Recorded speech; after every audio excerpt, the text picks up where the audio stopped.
आप कुछ नहीं पाओगे तो हम पा करके क्या करेंगे। ऐसे दिन व्यतीत करते हैं।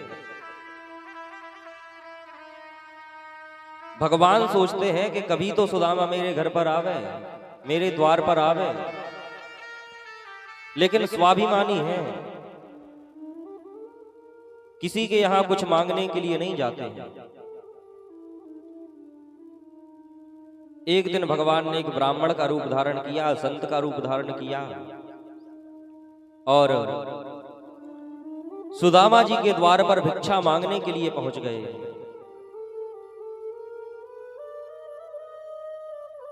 जैसे ही पहुंचे, भिक्षा मांगी, भीतर से सुशीला बाहर आई। महाराज, बताते हुए बड़ा कष्ट हो रहा है कि हमारे घर में आपको देने के लिए कुछ भी नहीं है। भगवान कहते हैं, अच्छा, अरे देवी, ये तो सुदामा का घर है ना।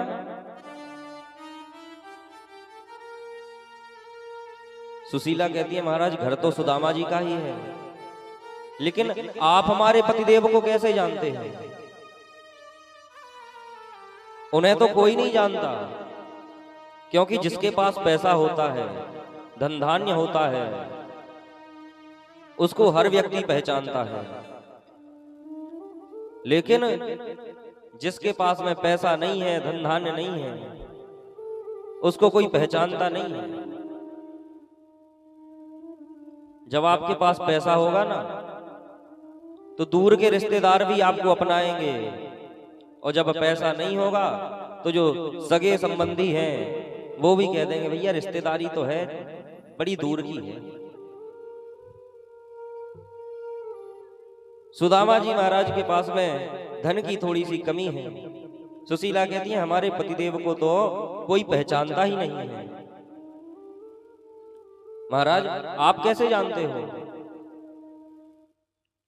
भगवान जो ब्राह्मण का वेश बना करके आए थे, कहते हैं, देवी, तुम्हारे पति द्वारिकाधीश के मित्र हैं। सुशीला ने कहा, अच्छा, हमारे पतिदेव द्वारिकाधीश के मित्र हैं और हमें आज तक नहीं बताया, हमें तो ये बात पता ही नहीं है। इतना कह करके भगवान वहां से चले गए। जैसे ही सुदामा जी घर आए, सुदामा जी से सुशीला पूछती है, कहती है, महाराज, क्या आप द्वारिकाधीश के मित्र हैं? आप द्वारिकाधीश को जानते हैं? सुदामा जी कहते हैं, देवी, हाँ, हम और द्वारिकाधीश बचपन में एक ही विद्यालय में पढ़ते थे, हम लोग बचपन के मित्र हैं। जैसे ही सुशीला ने ये बात सुनी, बोली, महाराज, एक आध बार अपने मित्र से मिलकर के आओ, आप कभी द्वारिकाधीश के पास जाते ही नहीं हो। अरे किसी दिन जाओ तो सही। अरे वो इतने बड़े राजा हैं, हमारी ये गरीबी देख करके हमें कुछ धन धान्य तो जरूर दे देंगे। सुदामा जी कहते हैं, देवी, जीवन निकलने वाला है, आज तक किसी के द्वार पर कुछ मांगने के लिए नहीं गए, और तुम कहती हो कि द्वारिकाधीश के यहां चले जाएं। अरे, मैं किसी के द्वार पर कुछ मांगने के लिए नहीं जा सकता। कहते हैं, मांगन गए सो मर गए। किसी के द्वार पर अगर कुछ मांगने के लिए जाओ ना, तो उससे अच्छा तो है कि मर जाओ। सुशीला कहती है, महाराज, एक बार तो जाकर के देखो, आपके बचपन के मित्र हैं, सखा हैं। अरे हमें इतना धन धान्य तो उनके यहां से मिल जाएगा कि हमारा जीवन यापन हो जाएगा। बार बार सुशीला कहती है, महाराज, एक आध बार तो जाओ आप। तब सुशीला की बात को सुन करके सुदामा जी कहते हैं चल ठीक है चले जाएंगे, लेकिन इतने बड़े राजा के यहां जा रहे हैं तो कुछ लेकर के तो जाना होगा। क्या उपहार ले जाएं उनके लिए, क्या भेंट ले जाएं? तब सुशीला गई, अपने पड़ोस से 3 मुट्ठी तंदुल चावल लेकर के आई। टूटे से चावल हैं, एक फटे से कपड़े में बांध दिए। बोली महाराज ये भेंट आप द्वारिकाधीश को दे देना, क्योंकि सुशीला को पता है कि हमारे पतिदेव द्वारिकाधीश के यहां जा भले ही रहे हैं, लेकिन वहां कुछ मांगेंगे नहीं। द्वारिकाधीश को जब ये चावल देंगे तो इन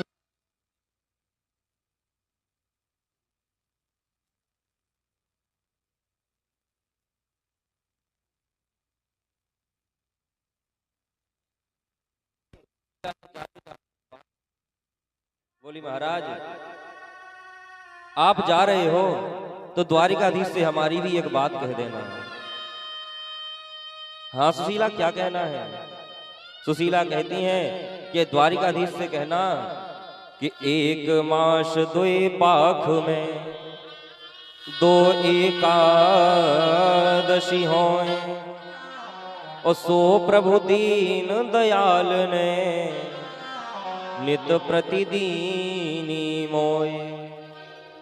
कहती है महाराज द्वारिकाधीश से कहना कि आपके जो भक्त हैं वैष्णव हैं वो तो 1 महीने में केवल 2 बार एकादशी का व्रत करते हैं, लेकिन हमारे ऊपर तो आपकी ऐसी कृपा है कि लगभग रोज ही एकादशी का व्रत हो जाता है। सुदामा जी कहते हैं ठीक है तेरी बात भी कह देंगे अगर समय मिला तो। सुदामा जी वो टूटे हुए चावल लेकर के चले जा रहे हैं, नंगे पैर हैं, पैरों में पादुका नहीं है, फटी सी धोती पहने हैं। मार्ग में थोड़ी सी थकान हो गई, एक वृक्ष के नीचे लेट गए।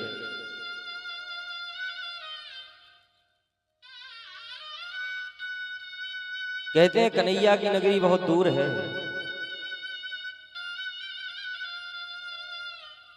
वृक्ष के नीचे लेटे और भगवान ने अपनी माया को आदेश दिया। भगवान कहते हैं माया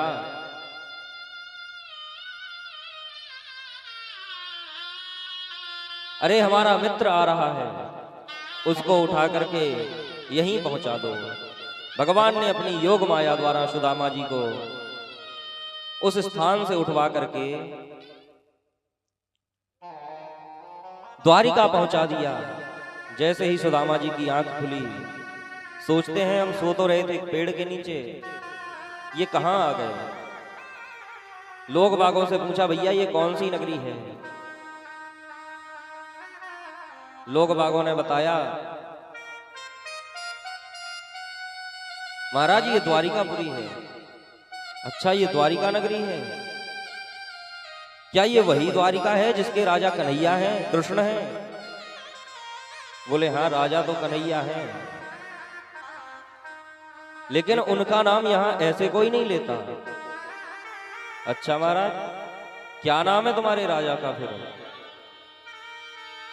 लोग बाग कहते हैं हमारे महाराज का नाम है श्री श्री 1008 श्री गौ विप्र प्रतिपालक श्री कृष्णचंद्र द्वारिकाधीश महाराज।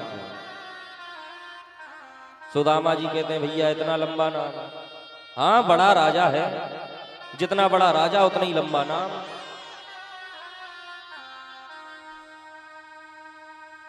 सुदामा जी बोले भैया कहां दर्शन हो जाएंगे तुम्हारे ये द्वारिकाधीश के?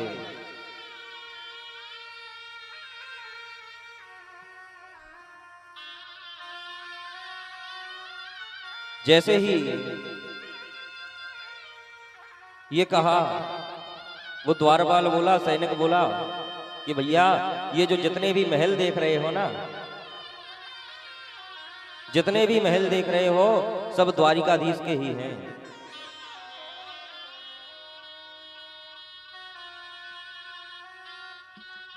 कहीं भी उनके दर्शन सुलभ हो सकते हैं।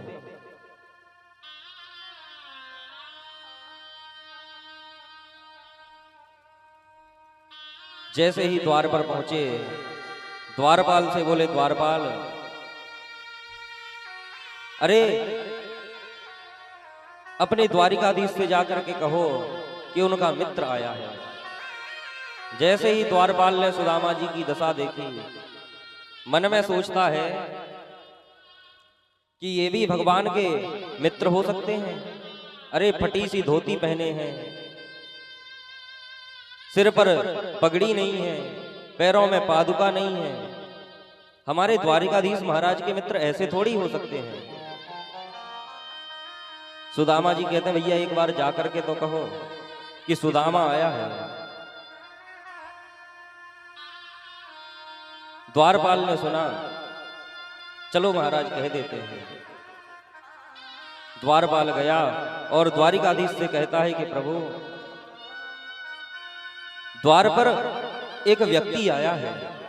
आज तक एक से एक हस्तियां देखी, लेकिन जो वो व्यक्ति आया है बड़ा विचित्र है, आपसे मिलना चाहता है। भगवान ने कहा, द्वारपाल कौन है? बोले महाराज एक ब्राह्मण है। द्वारिकाधीश कहते हैं कि द्वारपाल, ब्राह्मणों के लिए हमारे घर के दरवाजे कब से बंद होने लगे? अरे उनको तो बिना पूछे ही भीतर ले आते। कहते हैं महाराज वो बड़ा विचित्र है देखने में, फटी सी धोती है, पैरों में पादुका नहीं है। द्वारपाल कहता है, प्रभु कि नाथ एक भिक्षुक खड़ा विप्र सुदामा नाम, और मुझे बताया कुछ नहीं, कहता प्रभु से काम। महाराज एक भिक्षुक है और मुझे कुछ बताता नहीं है, कहता है कि प्रभु से काम है।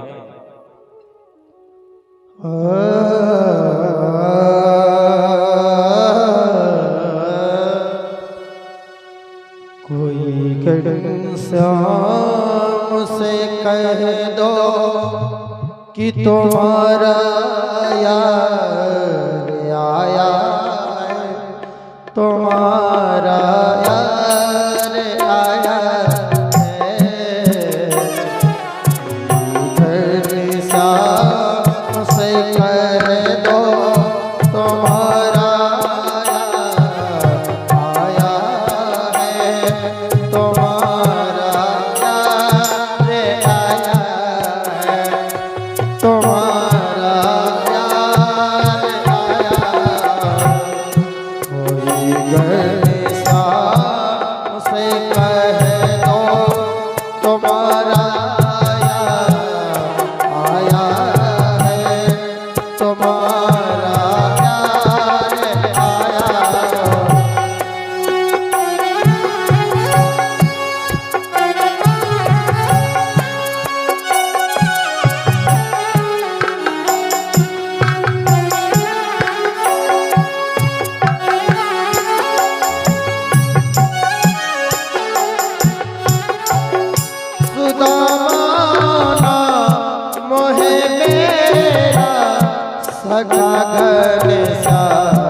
है मेरा सगा घनश्याम है मेरा, सुदामा है मेरा सगा घनश्याम है मेरा।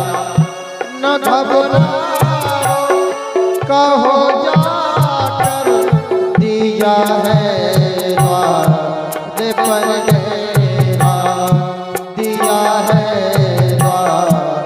पर गया रहे साथ तुम्हें कुछ वही आया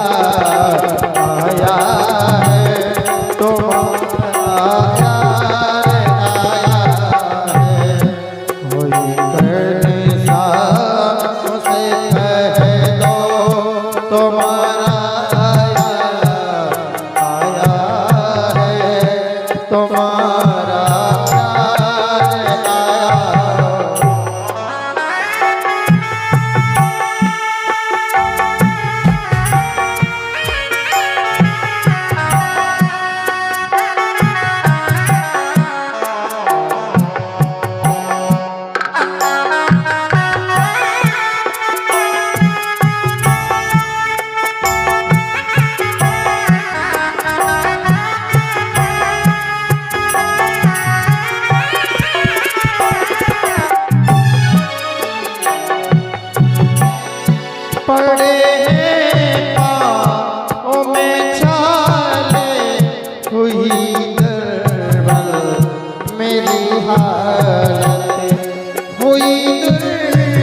पाँव में छाले पड़े हैं, पाँव में छाले।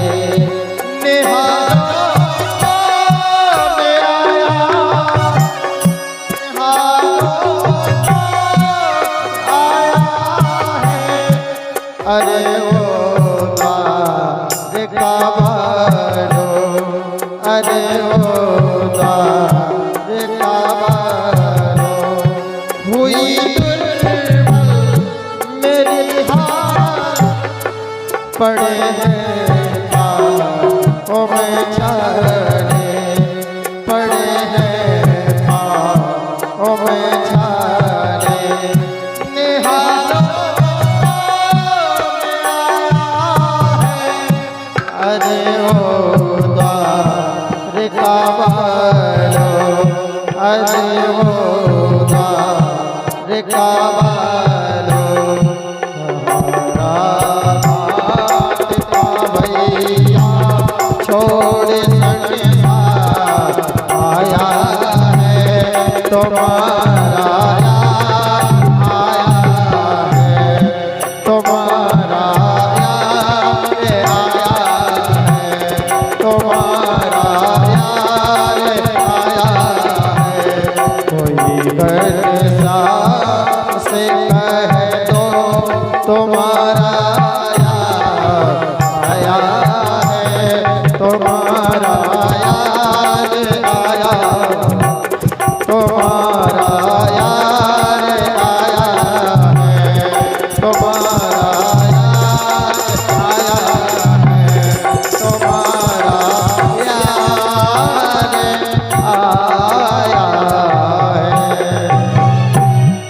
बोलिए वृंदावन बिहारी लाल की। जय हो। जैसे ही द्वारपाल भगवान के पास गया, बताया कि प्रभु कोई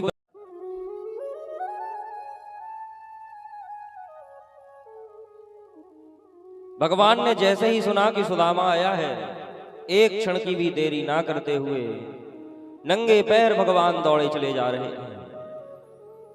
शरीर पर अंग वस्त्र भी नहीं है और दौड़ते हुए चले जा रहे हैं। सभी द्वारिकावासी देख रहे हैं, सोच रहे हैं कि आज तक यहाँ एक से एक हस्ती आई है, लेकिन महाराज आज ये कौन आ गया जिसे लेने के लिए साक्षात द्वारिकाधीश जा रहे हैं।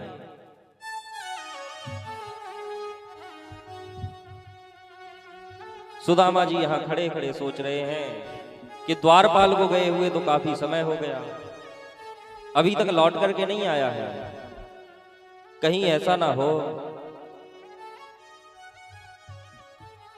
कि द्वारिकाधीश ने हमें पहचानने से मना कर दिया हो। सोचने लगे अगर यहां खड़ा रहूंगा तो मैंने सबको बताया था कि द्वारिकाधीश मेरे मित्र हैं,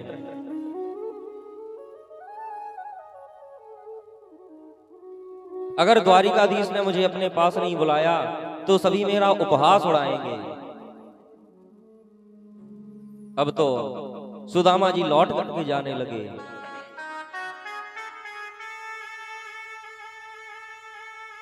द्वारिकाधीश दौड़े दौड़े चले आ रहे हैं। देखा कि सुदामा लौट करके जा रहे हैं, पीछे से गए और जाकर के गले से लगा लिया, हृदय से लगा लिया। अरे सुदामा, इतने दिनों बाद हमसे मिलने के लिए आए हो और आज भी बिना मिले लौट करके जा रहे हो। सुदामा जी ने कहा कन्हैया, अरे मैं तो सोच रहा था कि तूने मुझे भुला दिया है, मुझे भूल गया है। आज भगवान सुदामा को अपने महल में लेकर के गए हैं। जिस सिंहासन पर भगवान बैठते हैं उस सुंदर से सिंहासन पर बैठाया।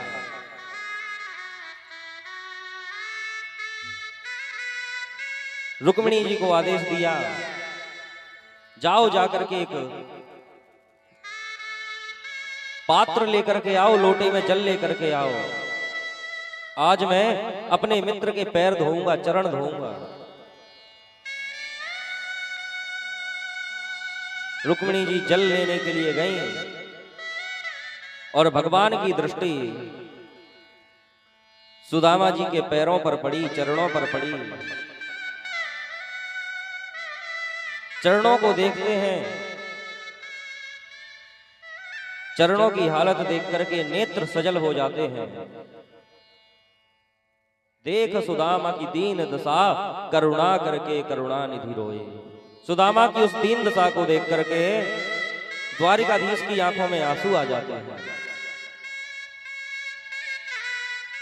जितने समय में जल आता उतने में भगवान ने अपने आंसुओं से सुदामा के चरण धो दिए। अब तो द्वारिकाधीश बड़े प्रसन्न हैं। बड़े दिनों के बाद मित्र आया है। सभी रानियों से मिलाते हैं, पूछते हैं, अरे सुदामा, ये बता तूने अभी तक विवाह किया कि नहीं किया? सुदामा जी बोले, कन्हैया विवाह तो हो गया। अच्छा विवाह हो गया, हमें बुलाया भी नहीं। तूने विवाह कर लिया और हमें बुलाया नहीं। सुदामा जी बोले, कन्हैया क्या बताएं, घर की हालत कुछ ठीक नहीं थी, इसीलिए किसी को नहीं बुला पाए। अच्छा लाला तू बता, तूने विवाह किया कि नहीं किया? द्वारिकाधीश कहते हैं, किया नहीं भैया, किए। सुदामा जी बोले, मिलवा तो भाभी कहाँ है? रुक्मिणी से मिलवाते हैं, जामवंती से मिलवाते हैं, सत्यभामा से मिलवाते हैं। सुदामा जी सभी को आशीर्वाद दे रहे हैं। सुदामा जी बोले, कन्हैया ये बता, अभी तू 3-4 से मिलवा चुका है, सब तेरी हैं कि पड़ोस से बुलवा लें? भगवान कहते हैं, सुदामा सब मेरी ही धर्मपत्नी है। अच्छा ये बता, कितने विवाह हुए तेरे? भगवान कहते हैं 16,108। सुदामा जी कहते हैं, रहने दे लाला, अब हमें काऊ से ना मिलना, जितनों से मिल लिए वही ठीक है, अब नहीं मिलना किसी से। सबको ऐसे ही आशीर्वाद दिए देते हैं, क्योंकि अगर तेरी पत्नियों से ही मिलते रहे तो 2-3 साल गुजर जाएंगे। तुझसे मिलने के लिए आए हैं। अब तो भगवान ने पूरी द्वारिकापुरी में ढिंढोरा पिटवा दिया कि मेरा मित्र आया है, खूब उत्सव मनाया जा रहा है।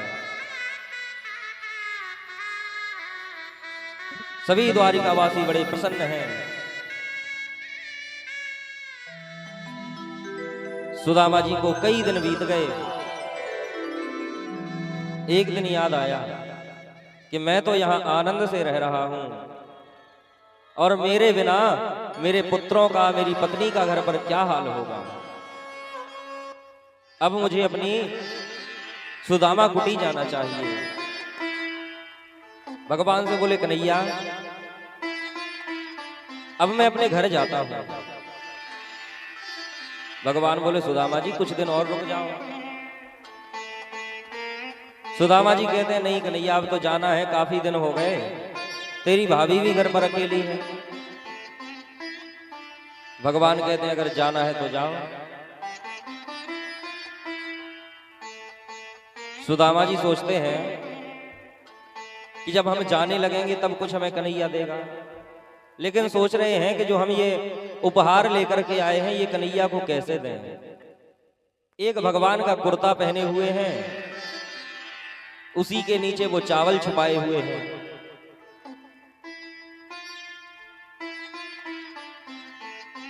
सोचते हैं जहां साक्षात लक्ष्मी जिनकी पत्नी है, त्रिभुवन की जहां संपदा, अनजन के भंडार, वहां मान क्या पाएंगे मेरे चावल चार। सुदामा जी सोचते हैं कि जहां इतने भंडार भरे हुए हैं धन के, जिन द्वारिकाधीश की पत्नी साक्षात लक्ष्मी है, वहां मैं टूटे हुए चावल दूंगा तो क्या सोचेंगे सब लोग। भगवान बोले, सुदामा जी भाभी ने हमारे लिए कुछ भेंट नहीं भेजी। सुदामा जी कहते हैं कि कन्हैया कुछ नहीं भेजा तेरी भाभी ने। भगवान कहते हैं चलो ठीक है।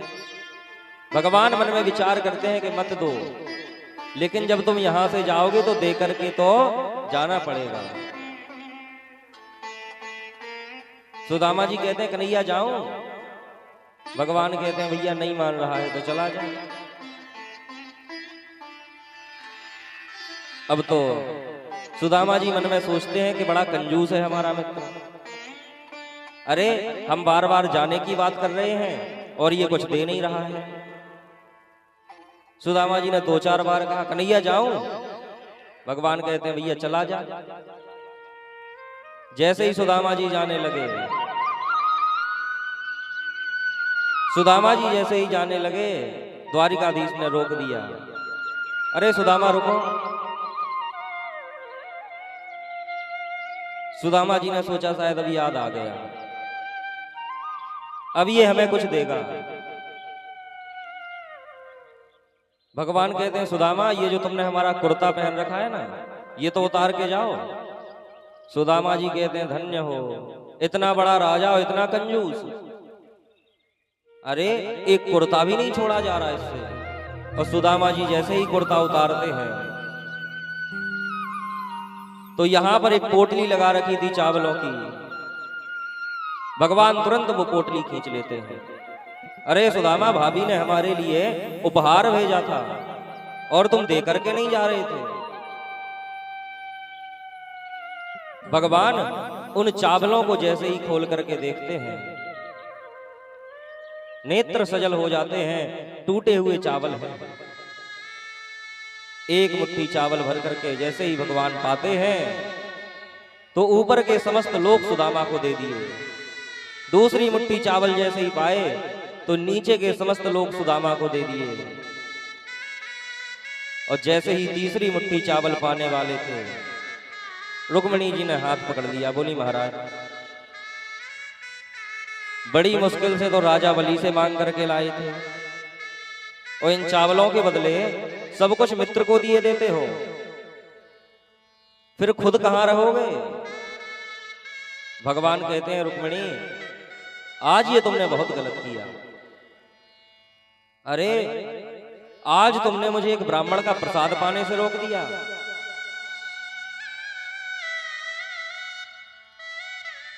भगवान कहते हैं विप्र प्रसादात धरणी धरोहम, विप्र प्रसादात कमलाबरोहम, विप्र प्रसादात अजिताजितोहम, विप्र प्रसादात मम नाम रामम। कहते हैं कि इस पूरी पृथ्वी का भार मैं केवल ब्राह्मणों के आशीर्वाद से ही संभालता हूं। विप्र प्रसादात कमलाबरोहम। अरे देवी तुम ये कैसे भूल गई कि हमारा और तुम्हारा विवाह भी एक ब्राह्मण के आशीर्वाद से ही हुआ था।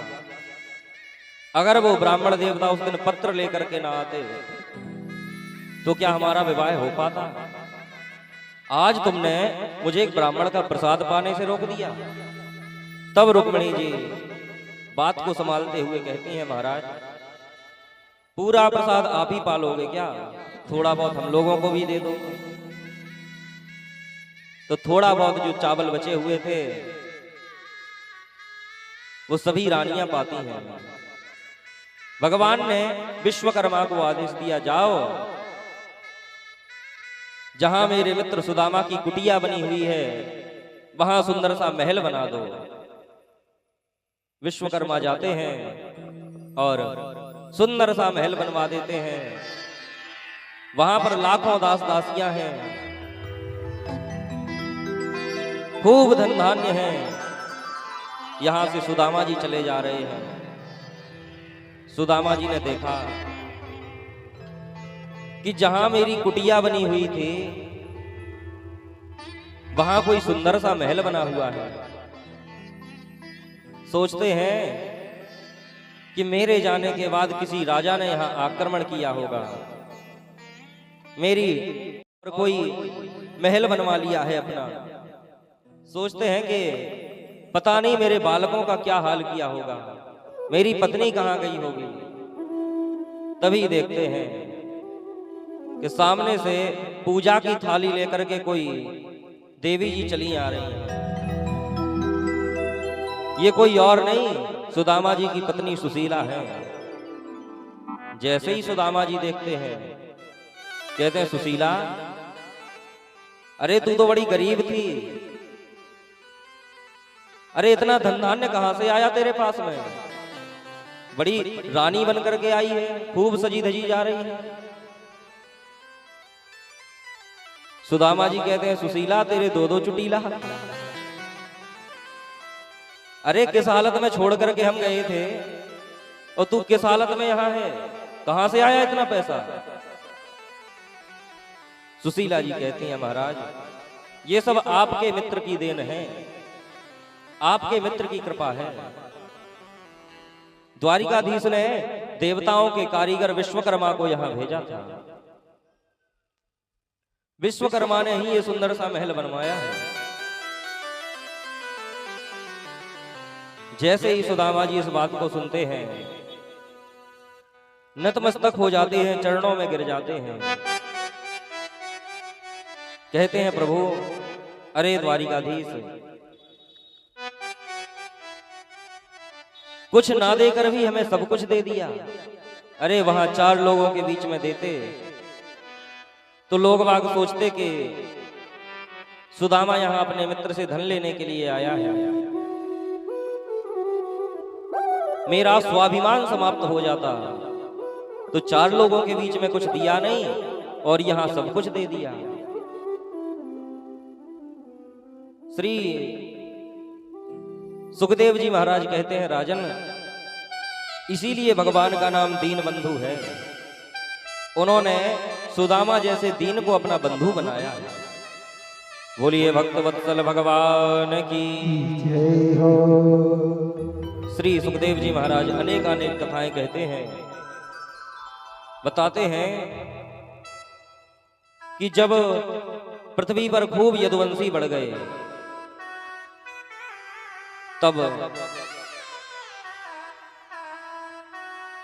दुर्वासा ऋषि का श्राप यदुवंशियों को लग गया।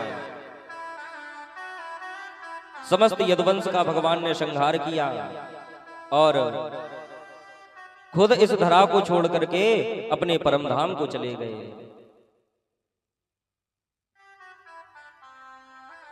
अनेक अनेक कथाएं आज सुखदेव जी महाराज राजा परीक्षित से कहते हैं।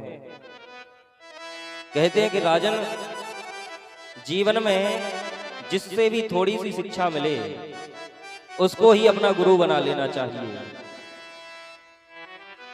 कहते हैं, त्वं ही ना पृच्छतां ब्रह्मन् नात्मन्यानंद कारणम् ब्रूहि स्पर्श विहीनस्य भवता केवलात्मनः।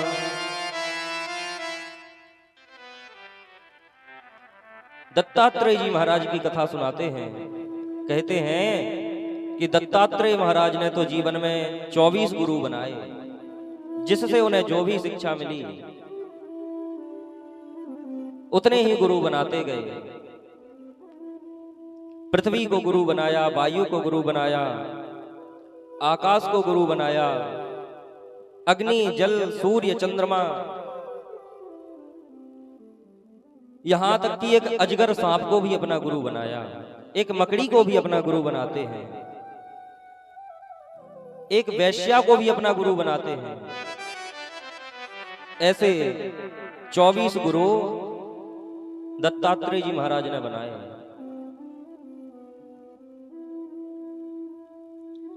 श्री सुखदेव जी महाराज कहते हैं कि राजन, जीवन में सदैव प्रेम करना है तो भगवान के चरणों से करो, भगवान की कथाओं का सत्संग करो, क्योंकि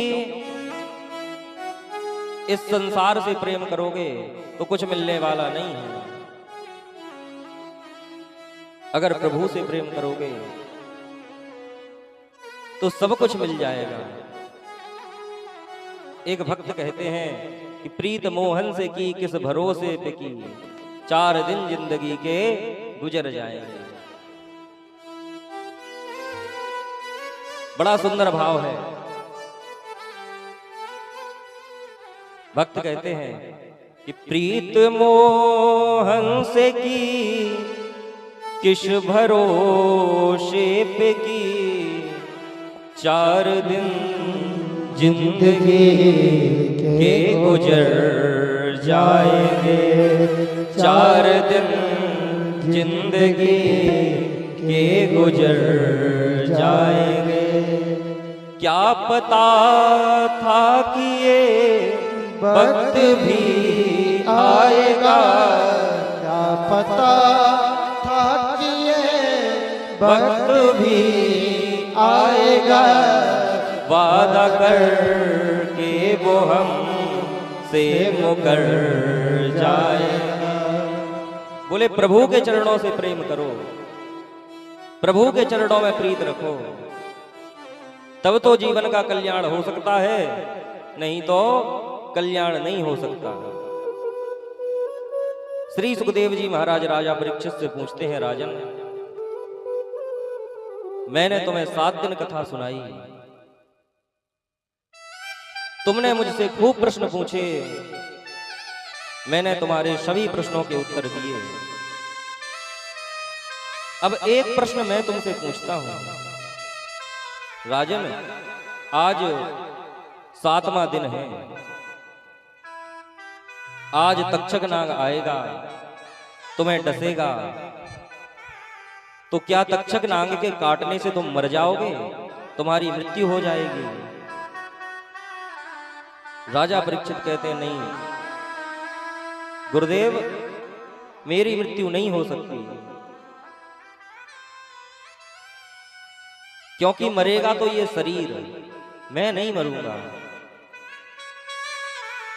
राजा परीक्षित कहते हैं, मैंने तो भगवान की इस कथा रूपी अमृत का पान कर लिया है, ये शरीर भले ही मर जाए लेकिन मैं नहीं मरूंगा।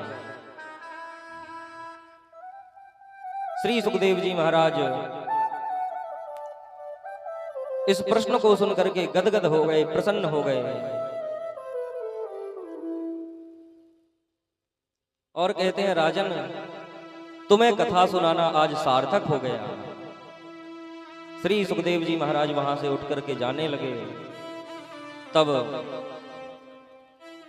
राजा परीक्षित कहते हैं, गुरुदेव 7 दिन का समय दिया तो थोड़ा सा समय और दे दीजिए।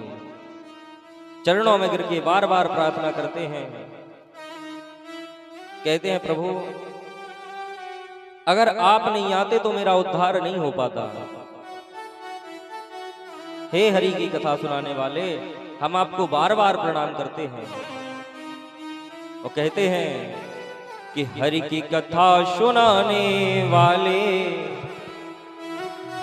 हो, गोविंद नाम बताने वाले हो, तुमको लाखों प्रणाम, तुमको लाखों प्रणाम, तुमको लाखों प्रणाम, तुमको लाखों प्रणाम। हरि की कथा सुनाने वाले, गोविंद नाम बताने वाले, तुमको लाखों प्रणाम, तुमको लाखों प्रणाम। हरि की कथा सुनाने वाले, गोविंद नाम बताने वाले, तुमको लाखों प्रणाम, तुमको लाखों प्रणाम, तुमको लाखों प्रणाम।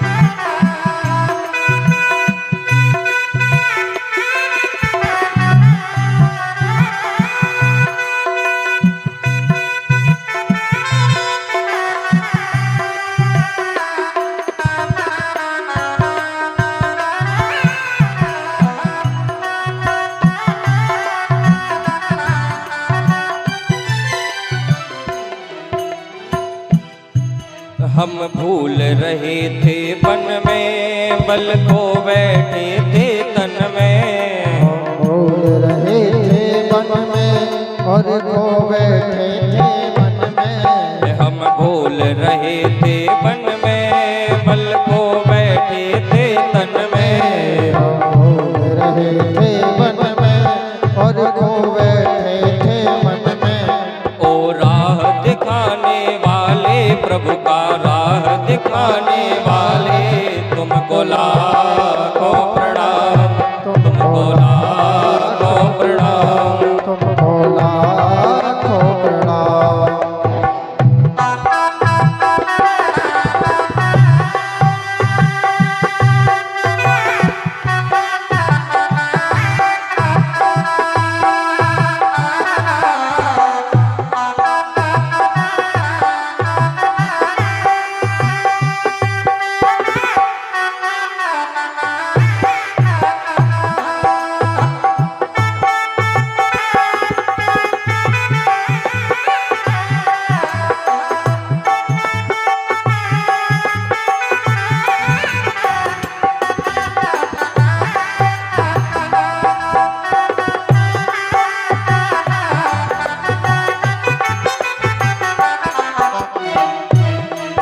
हम लेकर के विष प्याला जा रहे थे यम के गाला। हम लेकर विष का प्याला जा रहे थे यम के गाला। हम लेकर के विष प्याला जा रहे थे यम के गाला। हम लेकर विष का प्याला जा रहे थे यम के गाला। ओशुदा पिलाने वाले, अमृत पान कराने वाले, तुमको लाखों प्रणाम, तुमको लाखों प्रणाम, तुमको लाखों प्रणाम, तुमको लाखों प्रणाम।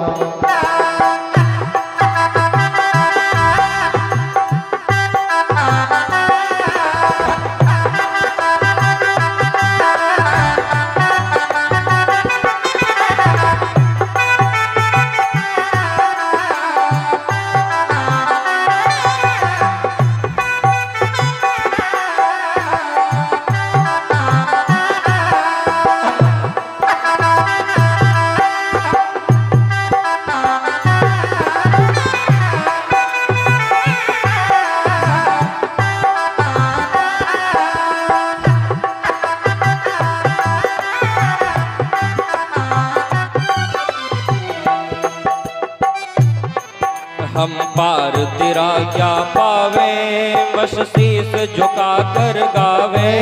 हम पार तेरा क्या पावे, बस शीस झुका कर गावे। हम पार तेरा क्या पावे, बस शीस झुका कर गावे।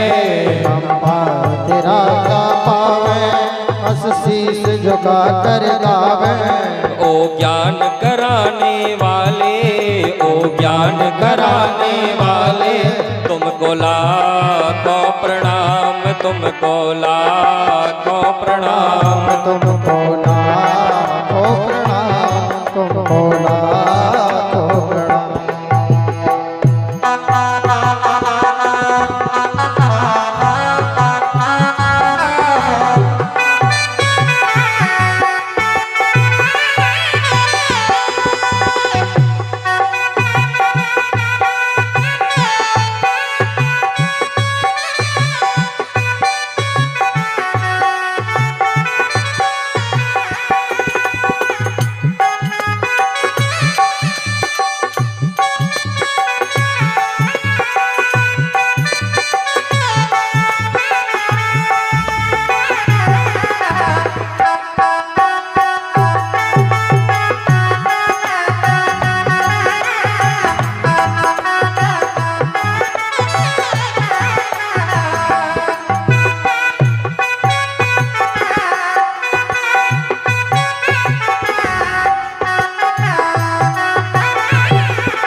तुमको लाखों प्रणाम, तुमको लाखों प्रणाम।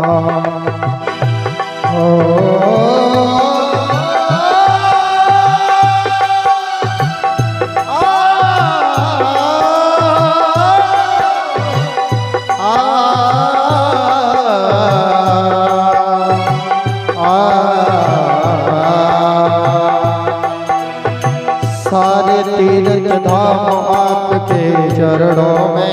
चरणों में।